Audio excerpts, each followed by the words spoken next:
안녕하세요. 지방에서 작은 빵집을 운영하고 있는 30대 여성입니다. 작년까지만 해도 아버지와 같이 운영하던 빵집을 혼자 운영하려니 어색하다 못해 아버지가 그리울 지경이네요. 아직도 빵 반죽을 하다가 뒤를 돌아 아버지를 부르기도 하는데요. 언제쯤이면 아버지에 대한 부재를 마음속에 묻을 수 있을지 의문이에요. 사연을 보내는 지금 이 순간에도 아버지가 보고 싶거든요. 아버지는 20살이라는 어린 나이에 가장이 되었습니다. 같은 대학교 동기와 사고를 친 아버지께서는 할아버지와 할머니의 만류에도 저를 선택하셨어요. 학교까지 그만두시면서 말이에요. 모범생이던 아버지의 반항에 할아버지와 할머니는 절연을 선언하셨다고 해요. 그 후 아버지께서는 혼자서 가장의 무게를 짊어지기 위해 수많은 노력을 했고요. 대학교를 중퇴한 아버지가 할 수 있는 일은 많이 없었죠. 더군다나 목도 못 가누는 신생아를 들쳐업고 다니는 아버지에게 일자리를 줄 사장은 많지 않았죠. 그래서 아버지는 중국집 배달일과 전단지 아르바이트를 병행하며 저를 키우셨습니다. 그러던 중 중국집 사장님께서는 아버지에게 요리를 배워볼 것을 권하셨어요. 재능이 있다면서 말이에요. 머리가 좋던 아버지께서는 한 번 본 요리 방법은 절대 잊지 않고 기억에 그대로 요리를 만드셨거든요. 중국집 사장님 밑에서 조리사로 일하던 아버지께서는 몇 달 후 제빵 학원에 등록해 빵 만드는 법을 배우셨어요. 배움이 빨랐던 아버지께서는 학원을 다닌 지 6개월 만에 제빵사 자격증을 취득하며 빵집에서 일을 하셨죠. 1년 정도 동네 빵집에서 일하던 아버지께서는 다음해 자신의 빵가게를 열었고요. 비록 어머니께서 출산 중 돌아가셔서 얼굴도 제대로 몰랐지만 아버지는 언제나 딸인 저를 1등으로 챙겨주셨기 때문에 어머니의 부재를 느낄 새가 없었어요. 아버지가 얼마나 희생하는지 알기에 하루라도 더 빨리 취업하고 싶었고요. 그래서 간호학과를 선택하게 된 것이었죠. 간호학과를 졸업하고 간호사가 된다면 돈도 많이 벌어 아버지의 부담을 충분히 덜어드릴 수 있을 테니까요. 다행히 성적이 좋았기 때문에 무리 없이 간호학과에 입학할 수 있었어요. 대학교에 입학한 후 앞으로의 인생에 꽃길만 펼쳐질 거라고 생각했죠. 하지만 큰 오산이었네요. 대학교를 졸업하고 대학병원에 취업하자마자 눈앞에 들이닥친 것은 고액의 연봉도 간호사라는 자랑스러운 타이틀도 아닌 선배들의 집단 따돌림과 뒷담화였습니다. 간호사 사이에서 선배들이 후배를 괴롭히는 것은 일종의 관례 같은 것이었지만 저는 그 정도가 유난히 심했어요. 제일 고참이던 선배에게 집중적으로 괴롭힘을 당했거든요. 선배는 인수인계조차 해주지 않은 채 환자에게 주사를 놓으라고 시켰는데요. 우물쭈물하자 선배는 빨리 주사를 놓으라며 재촉하기까지 했어요. 어쩔 수 없이 환자에게 주사를 놓았지만 주사 놓는 방법을 제대로 배우지 못한 탓에 환자의 혈관을 터뜨리고 의사에게 혼날 수밖에 없었죠. 그뿐만이 아니었습니다. 물이라도 마시려 하면 어디선가 불쑥 나타난 선배는 마시던 물도 빼앗으며 팔자가 늘어졌다며 비꼬기까지 했어요. 너무 억울하더군요. 이유도 모르고 당하니 화가 날 지경이었고요. 그래서 한날은 용기를 내 선배에게 직접 물어보았습니다. 왜 그렇게 맨날 괴롭히는지요? 그랬더니 돌아오는 선배의 대답이 더 과간이었네요. 야, 사람이 좋아하는데 아무 이유가 없듯이 나는 그냥 네가 아무 이유 없이 싫어. 굳이 한 가지 이유를 꼽자면 네 그 흐리멍텅한 눈이 싫다고 해야 하나? 너네 부모님도 참 불쌍하시다. 너 같은 걸 낳으시고 우리 딸이 간호사가 됐다고 온 동네방네 자랑을 하고 다닐 텐데. 나는 시집 가기도 전에 기도부터 하려고. 시집 가서 너 같은 애 낳으면 소방 맞아도 할 말 없는 거잖아. 우리한테 말은 안 했지만 혹시 모르지? 맹추 딸 낳은 죄로 너네 엄마도 네 할머니한테 소금이나 맞으면서 구박당했을지. 몸에 있는 힘이란 힘은 다 주고 찾아갔지만 돌아온 것은 조롱과 비웃음뿐이었습니다. 그 후 선배의 괴롭힘은 더 심해졌고요. 구내 식당에서 밥을 먹고 있으면 선배는 자기가 먹던 음식을 식판에 부어버리곤 간호사 무리와 키득거리며 지나쳐갔어요. 선배의 괴롭힘이 심해질수록 그만두고 싶은 마음은 굴뚝 같았죠. 매일 밤 제발 사고가 나기를 바랄 정도로요. 그렇다고 해서 간호사 일을 그만둘 수는 없었습니다. 아버지에게 이제야 자랑스러운 딸이 되었는데 행복스레 딸 자랑을 하던 아버지 얼굴에 먹칠을 하고 싶지 않았거든요. 그래서 꾸역꾸역 선배의 괴롭힘을 참으며 병원을 다녔죠. 하지만 지속적인 언어폭력과 무시는 점점 더 몸과 마음을 지치게 만들었어요. 스트레스는 폭식으로까지 이어져 입사를 한 지 6개월 만에 30kg까지 쪄버렸고요. 살이 찌자 선배는 더 악랄하게 괴롭혀오더군요. 외모 비하까지 서슴지 않으면서 말이에요. 내가 볼 때 미라 씨는 병원이 아니라 정육점으로 출근을 해야 될 것 같은데?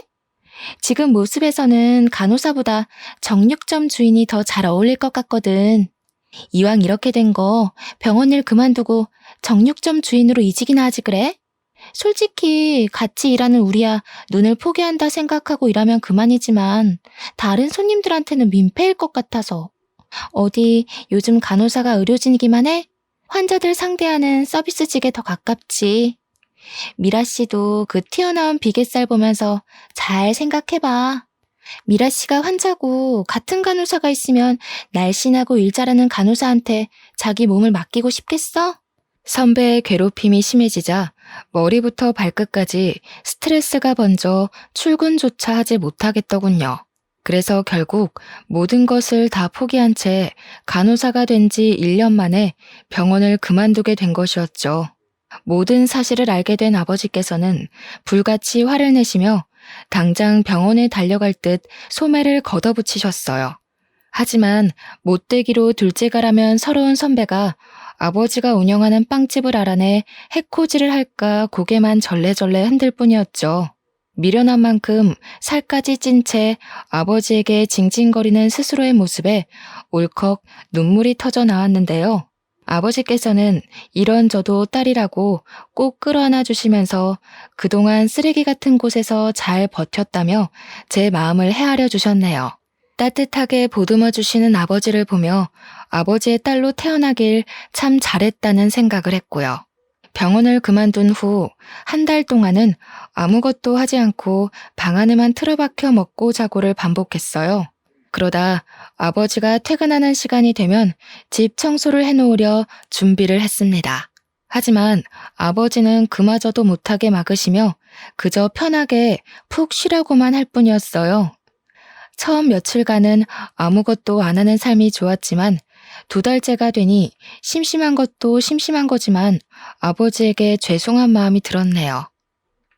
빵집을 여는 아버지께서는 6시에 일어나 빵집으로 출근해 13시간이 넘는 시간 동안 빵을 만들고 팔고 정리까지 하셨으니까요. 처음에는 무슨 일을 할까 생각부터 했습니다. 다른 병원 간호사로 일하는 것도 생각해 보았지만 또 다른 병원에서도 전과 같은 괴롭힘을 당할까 두려움이 앞서더군요. 그래서 간호사 일은 제외하기로 마음을 먹었죠.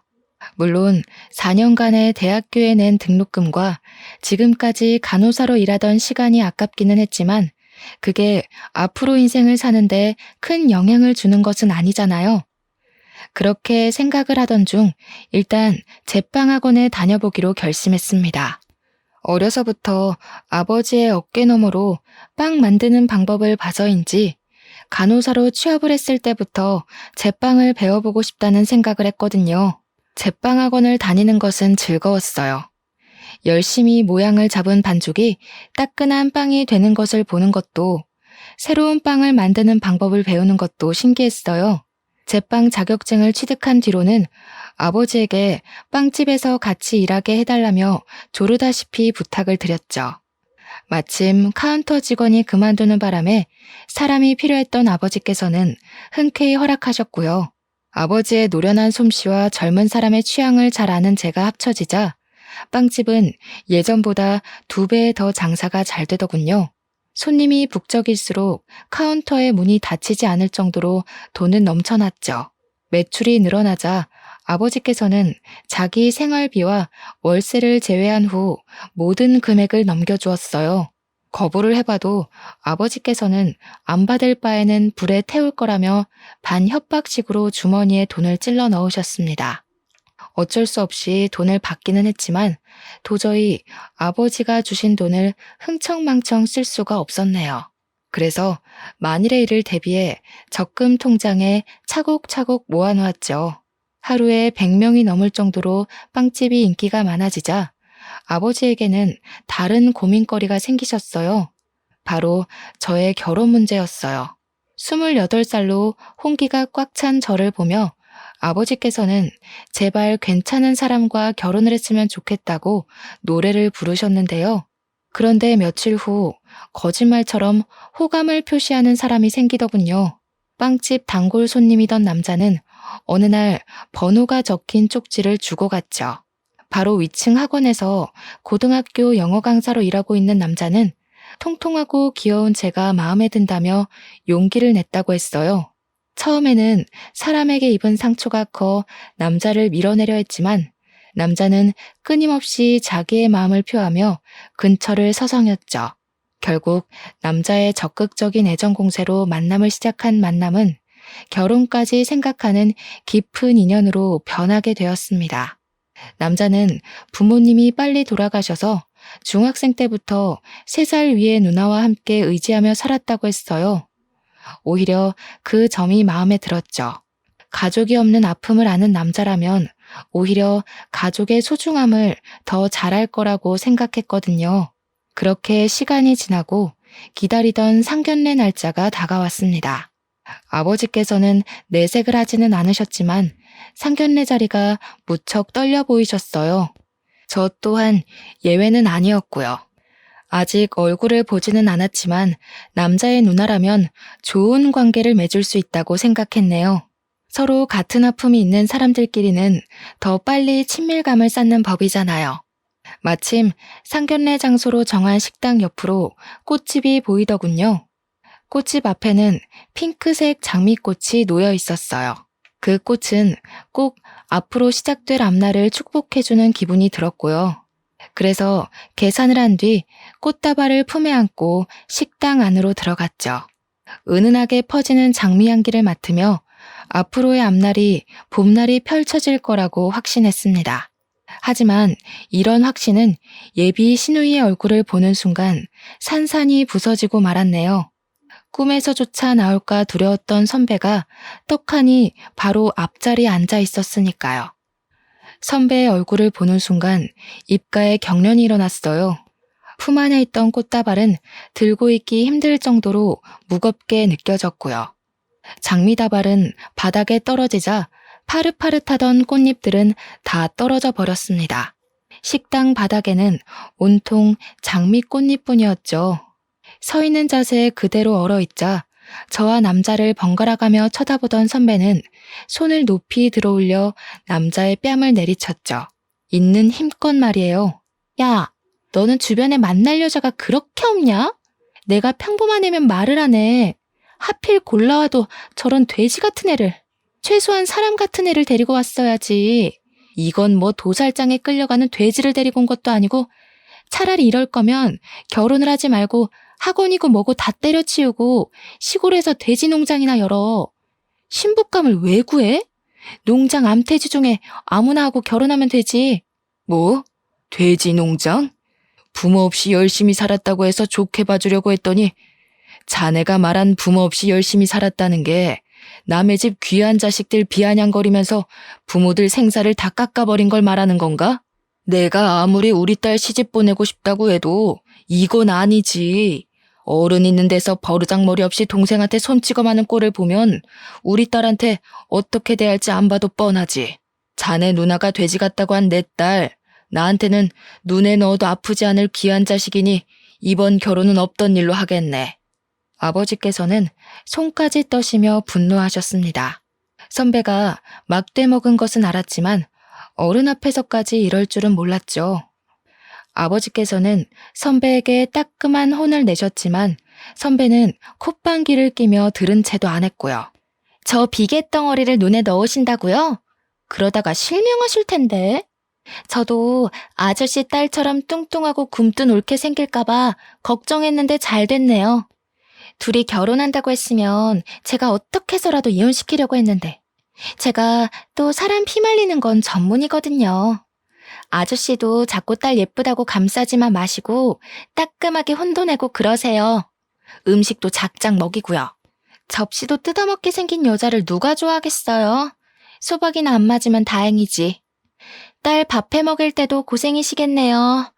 사람만 한 수트로 밥을 지어야 하니. 그래도 아저씨 집은 좋겠네요. 바로 옆에 음식 처리기가 떡하니 버티고 서 있잖아요. 아, 그것보다는 밥값이 더 많이 들려나?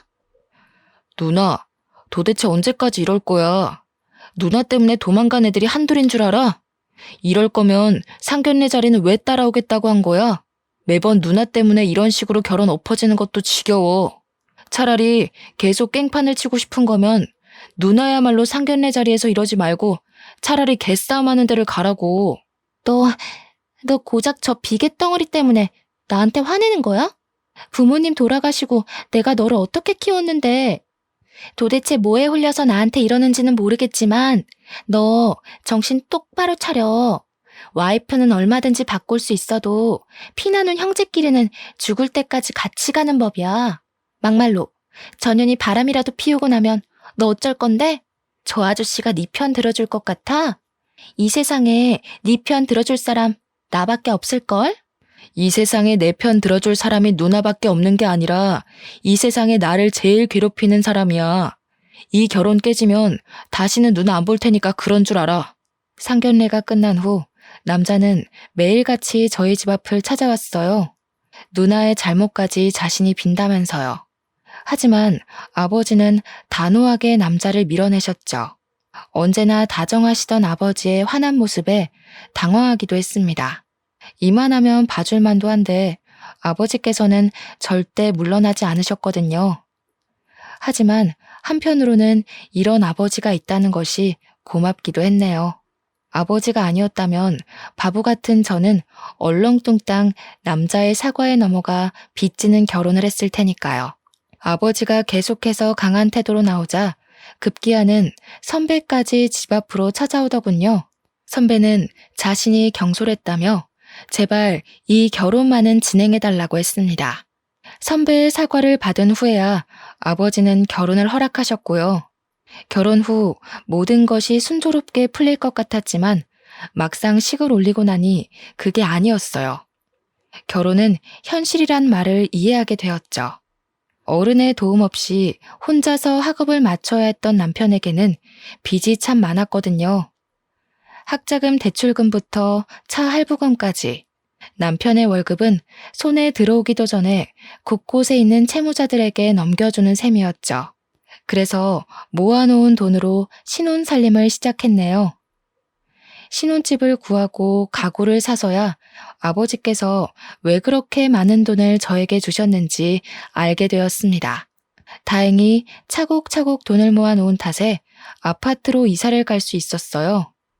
물론 20년이 지난 구축이기는 했지만 집주인이 워낙 관리를 잘해놓은 탓에 리모델링을 할 필요도 없었고 더군다나 위치가 너무 좋았죠. 새로 구한 신혼집은 도보로 출근을 할 수 있었습니다. 신혼집을 구하고 가구로 집을 채워놓고 나니 딱 절반 가까운 금액이 수중에 남더군요. 남은 돈은 당연히 아버지에게 드렸고요. 남편 또한 아버지에게 지원받은 것이 있으니 당연히 수긍할 거라고 생각했죠. 하지만 남편은 저와 생각이 많이 다른 것 같더군요. 우리 형편도 넉넉하지 않은 마당에 괜히 아까운 돈을 아버지에게 드렸다면서 입이 오리만큼 나왔거든요. 그걸로도 모자라 남편은 아버지에게 드렸던 돈을 다시 찾아오라고 했네요. 나이도 많고 혼자 사는 아버지에게 그 큰 돈이 무슨 필요가 있냐면서요. 기가 막혔습니다. 남편을 비하하는 것은 아니었지만 집을 사는데 돈을 보태기는커녕 몸만 달랑 들어온 주제에 마치 돈주인이라도 된 듯이 뻔뻔하게 나오는 것을 전혀 이해할 수 없었어요. 그래서 꾹 다물었던 입을 연 것이었죠. 내가 치사하게 들릴까봐 이런 말까지는 안 하려고 했지만 당신 좀 너무한 거 아니야? 집 사는데 10원 한 장 안 보탰으면서 돈 욕심은 왜 그렇게 많은 건데? 누가 보면 집이며 차며 다 당신 돈으로 해온 줄 알겠어. 당신이 지금 아파트에서 뱃다식에 자서 까먹었나 본데 우리 형편에 이 정도 평수 아파트에서 비싼 가전제품 들이고 사는 게 다 누구 덕분인데. 아빠 돈 아니었으면 우리가 이렇게 살 수나 있었겠냐고. 아, 그래. 네 본심이 이거였네. 그래. 나 부모도 없고 가진 것도 없어서 장가 올 때 빈손으로 들어온 능력 없는 놈이다. 근데 그게 뭐 어때서? 모르고 결혼한 것도 아니고 다 알고 결혼했으면서 이제 와서 그거 가지고 걸고 넘어지는 이유가 뭔데? 애초에 결혼이라는 게 왜 있는 건데? 서로 부족한 점 있으면 채우고 살라고 있는 거잖아. 나도 나지만 당신도 잘난 거 하나 없으면서 서로 보듬고 사는 게 당연한 거잖아. 그까짓 돈 얼마나 한다고 남편 속까지 들치면서 말썽을 피우는지. 우리 사정 뻔히 알면서 장인어른도 그러시는 거 아니야. 빵 반죽만 주무르는 사람이 그 많은 돈 쓸 데가 어디 있다고. 내가 부모였으면 형편 어려운 딸내 부부한테 줬을 거라고. 늙으면 욕심만 많아진다고 하더니 장인어른이 딱 그 꼴이잖아. 당신, 우리 아빠한테 어떻게 그런 말을 할 수가 있어. 우리 아빠 표현은 안 하지만 당신 엄청 아끼셨어. 그리고 돈 필요할 때마다 우리 아빠한테 몰래 가서 용돈 달라고 손 내밀었던 거 내가 몰라서 가만히 있었는지 알아? 당신이 우리 아빠한테 가져간 돈만 다 합쳐도 돈 1,000만 원은 나와. 근데 뭐? 우리 아빠가 늙어서 욕심만 많아? 나는 무슨 일이 있어도 그 돈 다시 못 가져오니까 그렇게 돈이 가지고 싶으면 당신이 직접 대리운전을 하던 편의점 아르바이트를 하던 일하면서 벌어. 애초에 성인이면 자기가 쓸 돈은 자기가 책임지는 게 당연한 거잖아? 그래, 고아 주제에 아빠 잘 만나서 호강에 코 박은 마누라한테 내가 뭘 바라겠냐? 그냥 닥치고 돈이나 벌면서 처가살이나 해야지. 반박할 말이 없는지 남편은 씩씩거리며 화만 낼 뿐이었어요. 돈 문제로 다투고 난 후에는 감정이 상했는지 일주일 정도 각방을 썼고요. 남편의 행동이 지나치다는 것은 알았지만 얼굴을 붉힐 정도로 심한 일도 아니었기에 그냥 넘어가려고 했는데요. 먼저 신우이에게 전화가 오더군요. 신우이는 전화를 받자마자 입에 담지 못할 상스러운 말들로 귀를 더럽혔습니다. 어찌된 영문인지 신우이는 아버지에게 드린 돈의 행방을 알고 있더군요. 추측하는 것은 간단했어요. 입이 50원짜리 동전보다 싼 남편이 그 사이를 못 참고 신우이에게 돈 때문에 싸운 것을 일러바친 것이었죠. 신우이는 세상이 아무리 좋아졌지만 어디 남편에게 바락바락 언성을 높이냐면서 혼을 내기 시작했습니다. 병원에서 저를 괴롭힐 때처럼 말이에요. 하지만 그때처럼 가만히 당하고만 있지는 않았네요. 형님이 이렇게까지 저희 부부 지갑 사정을 생각해 주시는 줄 몰랐네요. 이럴 줄 알았으면 형님한테 명품백이 아니라 그냥 결혼식 기념 뷔페 이용권이나 드리는 건데 제가 생각을 잘못했네요. 그럼 말 나온 김에 제가 형님한테 사드린 명품백 먼저 다시 돌려주시겠어요? 그 가방 판돈이면 저희 아버지 드린 돈만큼은 못하더라도 우리 그이 차 할부금 갚을 돈은 될 것 같은데요. 아시다시피 저희 아버지는 연세가 있으시잖아요. 나이 들어서 아픈 게 제일 서럽다는데 그래도 돈은 있어야죠. 가방은 저희 집 주소로 보내주시면 돼요. 가방 이야기를 꺼내자 신우이는 언제 떠들었냐는 듯이 가만히 있었습니다. 남의 돈으로 생색은 내고 싶지만 자기가 가진 걸 포기하면서까지 남편을 돕고 싶지는 않았던 것이죠. 이번 일로 잘 마무리되면 좋았겠지만 남편과 신우이는 여러 번 사건 사고를 일으키며 머리를 아프게 했어요. 사치가 심한 신우이는 언제나 생활고에 시달렸습니다. 월급을 받는 족족 미친 듯이 카드를 긁던 신우이는 부업을 시작한다고 했고요. 신우이가 선택한 부업은 보험이었어요. 보험 영업을 뛰는 친구를 따라 시작한 것이었죠. 신우이가 살가운 척을 한 것도 보험을 시작한 후부터였습니다. 빵집 근처에는 코빼기도 안 비치던 신우이는 병원 일이 끝나면 빵집으로 달려와 보험을 들라며 아버지와 저를 꼬시려고 했죠. 필요한 보험이라면 들어줄 법도 했지만 신우이는 50만 원이나 되는 종신보험을 가입하라며 서류를 내밀었어요. 터무니없는 가격에 놀라 손사래를 칠 때면 신우이는 다 피가 되고 살이 되는 보험이라며 들라고 강요를 했습니다. 참다 못한 아버지께서 호통을 치자 신우이는 그제서야 보험 서류를 가방에 집어넣었고요. 그 후 신우이는 저희 가족에게 보험을 들라는 강요를 하지 않았어요. 신우이가 드디어 정신을 차렸다고 생각했죠. 하지만 그 생각은 오래가지 못했네요. 우연히 확인한 남편의 통장에서는 꾸준히 50만 원이 빠져나가고 있었거든요. 남편에게 50만 원의 행방을 묻자 처음에는 노트북을 사서 그런 거라며 변명을 했어요. 하지만 계속 추궁하자 신우이에게 종신보험을 들어주었다고 실토를 했죠. 남편이 신우이에게서 말도 안 되는 보험을 들어준 것도 화가 났지만 제일 어이가 없었던 것은 신우이였습니다. 자신의 사치를 하기 위해 하나밖에 없는 남동생에게 말도 안 되는 보험을 팔아먹다니요. 남편의 벌이가 좋았다면 그런가 보다 하고 넘어갔을 수도 있지만 한 달에 300 남짓 버는 사람에게 50만 원은 너무 큰 돈인 거잖아요. 더군다나 학자금 대출과 차 할부금까지 있는 것을 뻔히 알면서 보험을 들라고 강요하다니요. 당장 보험을 해지하라 말했지만 남편은 요즘 신우이의 사정이 넉넉지 않아 자신이 해지하면 큰일이라고 하더군요. 큰일 나겠지. 백화점에서 룰루랄라 돈 쓸 생각에 신나 있었는데 당신이 보험 해지라도 해봐. 돈 물어주느라 백화점 쇼핑은커녕 밀려있는 카드값도 못 낼 텐데. 형님도 진짜 너무해. 학자금 대출이랑 차 할부금만으로도 빠듯해서 허리 졸라매고 사는 거 뻔히 아시면서 어떻게 50만 원이나 되는 엉터리 보험을 다른 사람도 아니고 동생인 당신한테 들라고 하셔? 아무리 사기꾼이어도 자기 가족은 안 건드린다는데 형님은 도대체 뭐야? 하나밖에 없는 가족이면서 도와주지는 못할 망정 다 부러진 허리에 빨대 꽂으려고 하잖아. 졸라매다 부러진 허리 보는 게 안타까웠으면 당신이 누나 보험 들어줬으면 됐잖아. 일을 꼬이게 만든 게 누군데? 가게 돈통만 털어와도 그까짓 50만 원은 그냥 내겠구먼. 그까짓 50만 원 가지고 유나는. 신우이에게 깜빡 속아 사기를 당했으면서도 남편은 끝끝내 당당했어요. 아니 오히려 뻔뻔하게 턱을 치켜들었습니다. 그래서 직접 나서기로 했죠. 병원을 찾아가자 예상대로 신우이는 오리발을 내밀더군요. 그래서 확실하게 으름장을 놓았습니다. 당장 남편 앞으로 들어놓은 보험을 해지하지 않는다면 보험 사기죄로 고소를 한다고요. 협박을 하고 싶지는 않았지만 말귀를 못 알아듣는 신우이에게는 이 방법뿐이었어요.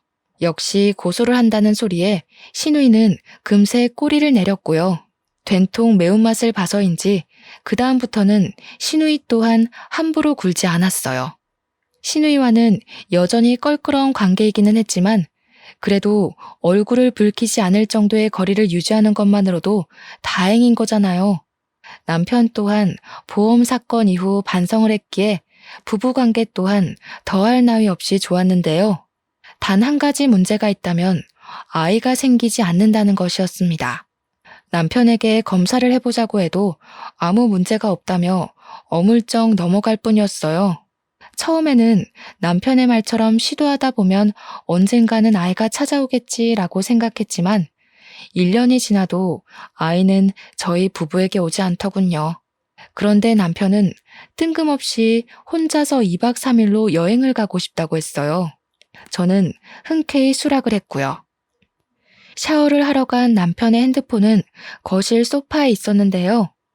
진동이 울리며 병원에서 문자 하나가 날아오더군요. 정관 수술 날짜였습니다. 문자를 확인하자 당황스러움을 감출 수가 없었어요. 이세를 얼마나 가지고 싶어 하는지 아는 장본인이 정관 수술이라뇨. 그래서 샤워를 하고 나온 남편에게 핸드폰을 보여주며 물어보았습니다. 그랬더니 남편은 의외의 대답으로 또 한 번 저를 놀라게 했네요.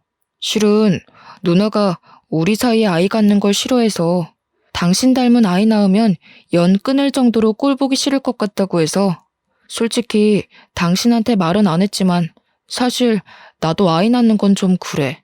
윗물이 맑아야 아랫물이 맑은 건데 우리 둘 다 잘난 구석이라고는 하나도 없잖아. 이참에 잘 됐지 뭐. 애 이야기 나올 때마다 연기하는 것도 힘들었는데 이참에 우리 애 없이 둘이서만 재미있게 살자. 온몸에 피가 빠져나가는 느낌이었습니다. 남편은 물론 시누이까지 끔찍하게 느껴졌어요. 두 남매의 손바닥 위에서 놀아났다고 생각하니 눈물조차 나오지 않을 정도로 비참했고요. 그동안 아이를 가지고 싶다며 설레발치던 모습을 보며 두 남매가 뒤에서 얼마나 비웃었을지 상상하자 소나기에 있던 힘이 쫙 빠져나갔죠. 이쯤 되니 이혼을 고민하게 될 정도였습니다. 우유부단한 남편의 성격은 흐린 눈으로 지나갈 수 있었지만 그 앞에 버티고 서 있는 시누이의 횡포는 눈이 매워 도저히 그냥 넘어갈 수가 없었거든요. 결국 고심 끝에 이혼을 결심하고 아버지에게 말씀을 드렸죠.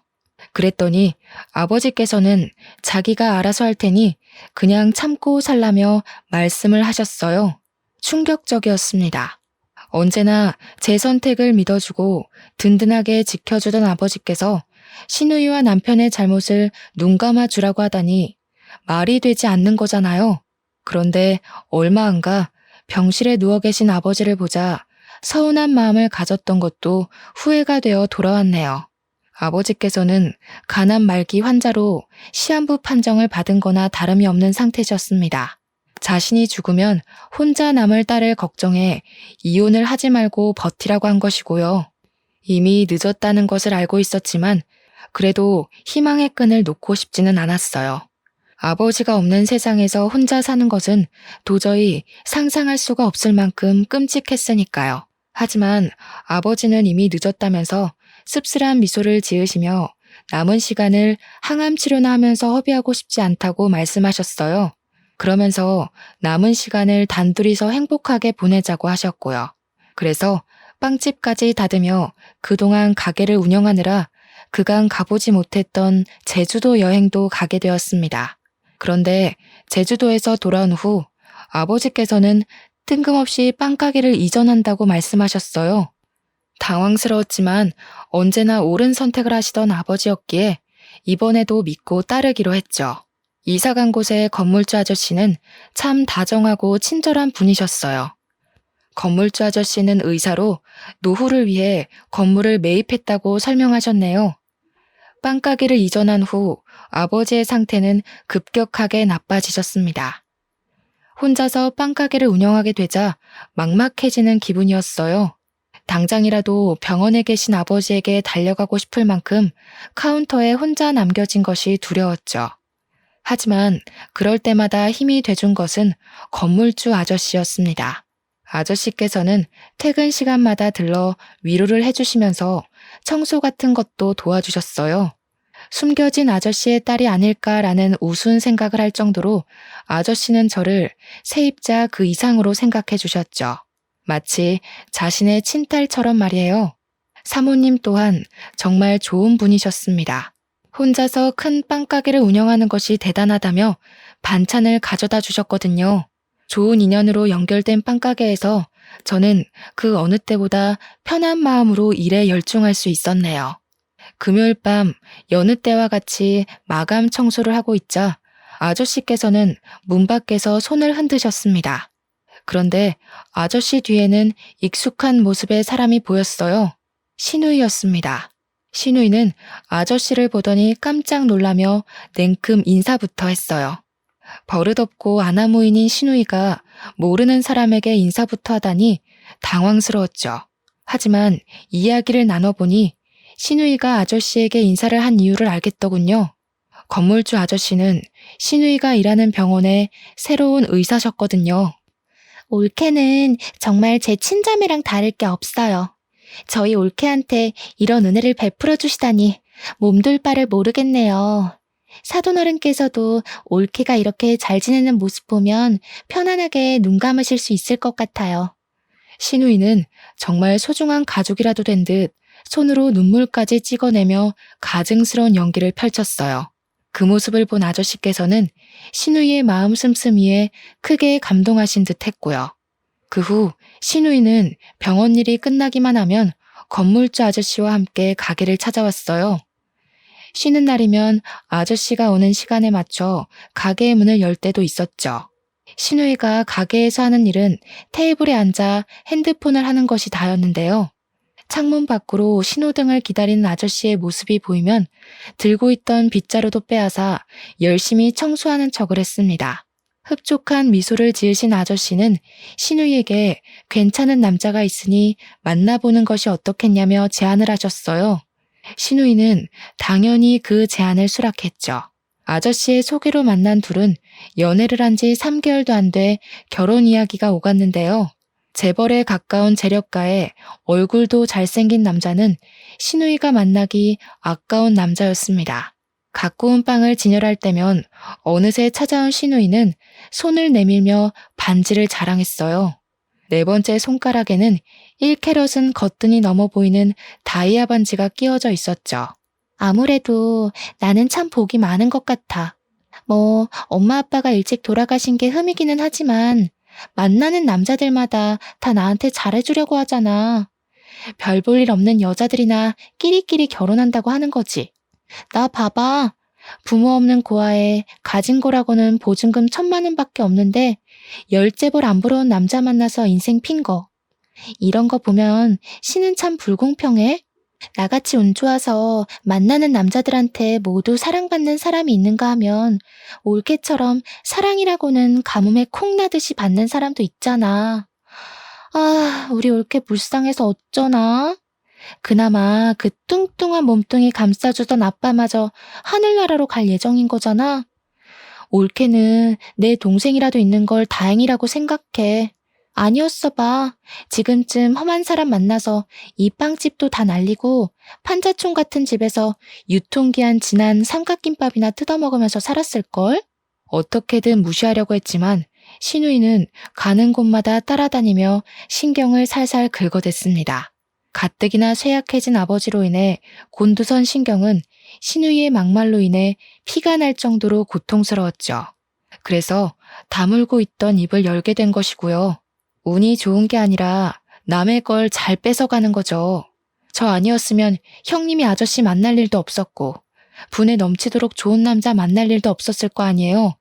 저 아니었으면 말년에 편의점 돌아다니면서 폐기 처분된 삼각김밥 구걸하는 건 아마 형님이었을걸요? 세상 어느 남자가 돈 벌어오는 족족 다 써제끼는 여자랑 결혼하고 싶어 하겠어요. 제발 남의 거 훔쳐갔으면 창피한 줄 알고 입 좀 다물고 사세요. 이게 어디서 훈계질이야? 요즘에 봐줬더니 네가 날 아주 만만하게 보는구나. 카운터 앞에 서 있던 신우이는 빵 진열대로 걸어오더니 급기야 머리채를 잡기까지 했습니다. 어찌나 억센 힘으로 머리를 잡아챘는지 모근이 뽑히는 느낌까지 들었죠. 질 수 없어 힘겹게 팔을 들어 길게 늘어진 신우이의 머리채를 잡자 신우이는 가게가 떠나가라 비명을 질렀어요. 그런데 때마침 들어온 아저씨께서는 그 모습을 보더니 화들짝 놀라며 들어와 저희 둘을 뜯어 말리셨죠. 눈을 치켜뜨던 신우이는 아저씨를 보자 금세 눈물을 글썽이며 불쌍한 척 연기를 했습니다. 바로 해명하려 했지만 급기야 다리에 힘이 풀린 척 연기까지 하는 신우이를 보자 어이가 없어 말이 나오지 않을 정도였어요. 그 모습을 보던 아저씨께서는 신우이 편을 들며 윗사람에게 그러면 안 된다며 저를 꾸짖으셨고요. 그날 일이 있은 후 아저씨께서는 저희 가게로 들러 가족끼리 친하게 지내야 된다고 하셨습니다. 더 이상 신우이에 관해서 말을 하기 싫어 그냥 고개만 끄덕였죠. 그러자 아저씨께서는 신우이의 칭찬을 하셨어요. 요즘 같은 세상에 시부모에게 잘하기 위해서 잘 다니던 직장까지 그만두고 요리학원에 다니며 열심히 신부 수업을 받는 처녀가 어디 있냐면서요. 결국 신우이 편만 드는 아저씨를 보며 결국 폭발하고 말았죠. 가식덩어리 안에 숨겨진 신우이의 음흉한 진짜 속내를 모르는 아저씨가 밉게만 느껴졌거든요. 그래서 신우이의 모든 실체를 까발렸죠.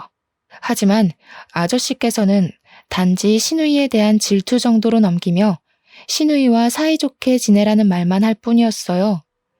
단시간 안에 아저씨를 자신의 편으로 구워 삶은 시누이를 보며 손뼉을 칠 수밖에 없었고요. 그래서 집에 더 빨리 들어갔습니다. 시누이의 실체를 아는 아버지라면 무조건 편을 들어주실 게 분명했거든요. 집에 문을 열고 깜짝 놀랄 수밖에 없었네요. 아버지께서는 의식을 잃은 채 거실 바닥에 쓰러져 계셨거든요. 한 손에는 아버지가 좋아하시던 닭발이 들려 있었습니다. 그게 어찌나 마음이 아프던지 저는 황급히 아저씨에게 전화해 아버지를 병원으로 옮겼지만 끝내 아버지께서는 눈을 뜨지 못한 채 세상을 떠나셨어요. 중요한 수술이 잡혀있다던 아저씨께서는 장례식장까지 잡아주시며 최선을 다해 도와주셨습니다. 그저 고마울 뿐이었죠. 아저씨가 나가고 넓은 장례식장 안에 혼자 있자 쓸쓸함과 서러움이 한꺼번에 밀려오더군요. 그래서 남편에게 황급히 전화를 건 것이고요. 허우대뿐인 남편이라고 해도 지금은 그 허우대라도 필요했거든요. 하지만 남편은 몇 통의 전화를 해도 받질 않았습니다. 결국 혼자서 텅 빈 장례식장을 지켜야 했죠. 불행 중 다행인 것이 있다면 장례식장에 온 사람이 손에 꼽을 만큼 적다는 것이었어요. 장례식에 온 사람들을 맞을 때면 내가 왜 이곳에 있는지 까먹을 정도로 아버지의 죽음은 멀게만 느껴졌는데요. 아버지의 영정사진을 마주할 때면 아버지의 죽음이 코앞으로 다가와 숨통을 조여오더군요. 숨쉬는 것도 버거운 고통에 눈물조차 흐르지 않았습니다. 가슴을 두드리며 힘겨워하고 있을 때 진한 술 냄새가 느껴졌어요. 주인은 바로 시누이였죠. 술에 거하게 취한 시누이의 한 손에는 초록색 병이 들려 있었죠. 시누이는 오자마자 바닥에 누워 꼬부라진 혀를 놀리기 시작했습니다. 누굴 닮아 사교성이 없나 했더니 다 지아비를 닮아서 그런 거였어. 그런 게 아니면 장례식장에 개미 한 마리 없는 게 말이 되겠냐고. 이게 다 인생을 잘못 살았다는 증거지. 오지도 않는 사람 기다리면서 시간 낭비, 돈 낭비할 바에는 그냥 밖에서 돗자리 하나 깔고 앞에 사진이나 놓는 게 훨씬 낫지 않나? 나 같으면 창피해서라도 빨리 발이 나고 집에 갈 텐데. 올케는 참 낯짝도 두꺼워. 원래 피부 껍데기가 두꺼워서 그런 건가? 형님, 아무리 제가 밉다고 해도 그렇지 어떻게 저희 아버지 마지막 가시는 길까지 따라와서 행패를 부릴 수가 있으세요? 제가 형님한테 뭘 그렇게 잘못했길래 저희 아버지 장례식장까지 따라 들어와서 괴롭히는 거예요? 간호사 때부터 지금까지 아무 이유도 없이 사람 피 말리는 거 지겹지도 않으세요? 누가 먼저 시작한 건데 애초부터 난 너네 부녀 마음에 들지도 않았어. 그러면서 시누이는 꽁꽁 감춰뒀던 이유를 말하기 시작했습니다. 아버지께서는 제가 야간 근무를 할 때면 손수 도시락을 만들어 가져다 주셨는데요. 아버지가 싸다 주신 도시락을 먹는 모습을 볼 때면 자신은 느껴보지도 못한 부모의 사랑을 과시하는 것 같아 꼴배기가 싫었다고 하더군요. 정말 황당했어요. 고작 그런 사소한 이유로 지금까지 아무 죄 없는 사람을 괴롭히다니 이해할 수도 없었고요. 이제 끔찍하게 예뻐해주던 아빠도 없으니 앞으로 우리 돼지 시누이는 누가 돌봐주려나? 원래 주인 없는 가축은 다른 사람한테 팔리기 마련인데 가진 거라고는 배에 낀 기름밖에 없으니 어떡하려나? 혹여라도 내 동생이 평생 너 같은 돼지 돌봐줄 거라고 생각하지는 말고 내 동생은 이미 너보다 훨씬 예쁘고 능력 좋은 애 물어서 새 출발하려고 준비 중이거든. 아마 지금도 그 애랑 같이 있을걸? 그러니까 너는 가만히 있다가 칼 들고 찾아온 미친놈한테 썰려 먹힐 준비만 하고 있어. 그게 최선이니까. 감히 내 딸한테 그게 무슨 막말이야? 시누이의 조롱을 당하고 있을 때였습니다. 뒤에서 아저씨의 호통 소리가 쩌렁쩌렁하게 울려 퍼졌죠. 깜짝 놀라 뒤를 돌아보자 아저씨는 붉어진 얼굴로 시누이를 노려보고 있었어요.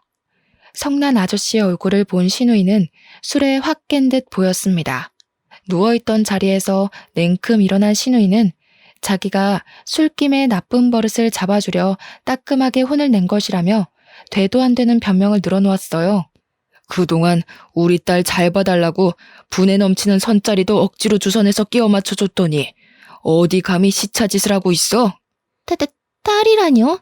그게 무슨 말씀이신지. 아저씨 입에서 나온 딸이라는 말에 저와 시누이 모두 당황할 수밖에 없었어요.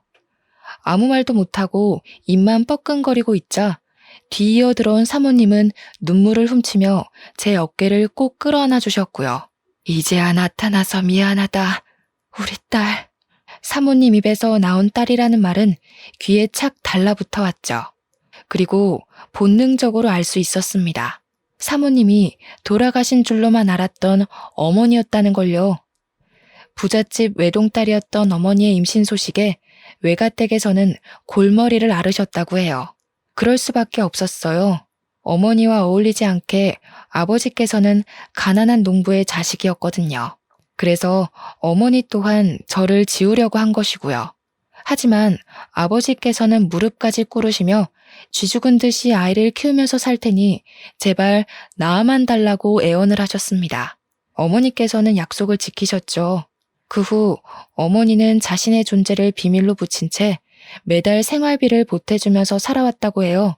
그러던 중 시한부 판정을 받은 아버지의 전화에 모습을 드러내신 거고요. 이미 건물주 아저씨와 결혼을 한 어머니께서는 저의 존재를 그때 털어놓으셨습니다. 자식이 없던 아저씨께서는 어머니의 숨겨진 부분까지 안아주셨어요.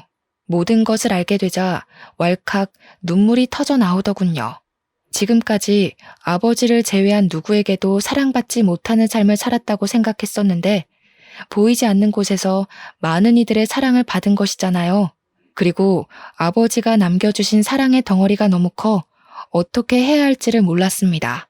어머니께서는 아버지의 영정사진 앞에 목 놓아 우는 것을 지켜보시며 등을 토닥여 주셨어요. 반대로 그 옆에 서 있던 시누이는 산 송장처럼 퍼렇게 질린 얼굴로 손을 덜덜 떨었죠. 시누 자리에서 우리 딸한테 어떻게 대했는지 잘 알았으니 보고 느끼고 들은 그대로 남편 될 사람한테 알려줘야지. 저도 알고 보면 참 불쌍하게 살았어요. 올케는 아버지 사랑이라도 받았지만 저는 부모님이 일찍 돌아가신 탓에 사랑은커녕 얼굴도 제대로 모르고 컸는데 제발 불쌍하게 생각해서라도 시댁에 알리지만 말아주세요. 저 이 결혼 잘못되면 살 자신이 없어서 그래요. 이번만 두 눈 감고 넘어가 주시면 앞으로 올케 근처에는 얼씬거리지도 않고 쥐 죽은 듯이 살게요. 그러니까 제발 한 번만 봐주세요. 시누이는 고개까지 조아리며 두 손이 발이 되도록 빌었지만 아저씨의 태도는 완고했어요. 오히려 그런 행동이 독이 된 듯 보이기도 했죠. 사람이 어렵고 힘든 걸 알았으면 더 잘해주려고 했어야지. 나는 더 이상 소중한 우리 딸 가축 취급하던 인간이랑은 얼굴 맞대고 이야기하고 싶지 않으니 당장 돌아가게. 지금이야 그동안의 정을 생각해서 시댁에 알리는 것만으로 끝나지만 한 번만 더 우리 딸한테 그 가짜는 혀 놀렸다가는 병원 근처에도 얼씬 못하게 할 테니까 그런 줄 알고. 이건 말도 안 돼. 내가 저 돼지 새끼보다 못한 게 뭔데 이런 대우를 받아야 되는 거냐고. 아저씨는 사람들을 시켜 시누이를 장례식장 밖으로 끌어내려고 했는데요.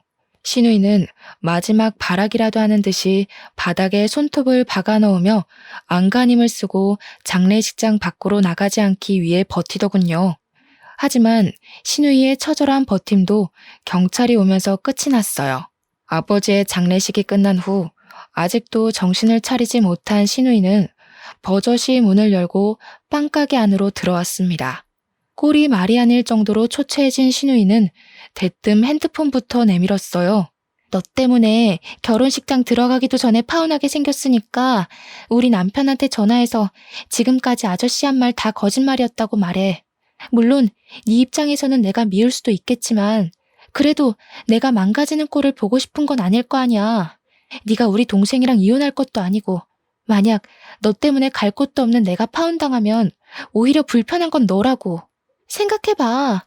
맨날 한 집에서 얼굴 부딪히면서 살아야 할 텐데 그게 어디 말처럼 쉬운 일이야? 그러니까 괜히 서로 얼굴 붉힐 일 만들지 말고 빨리 전화해서 다 거짓말이었다고 말해.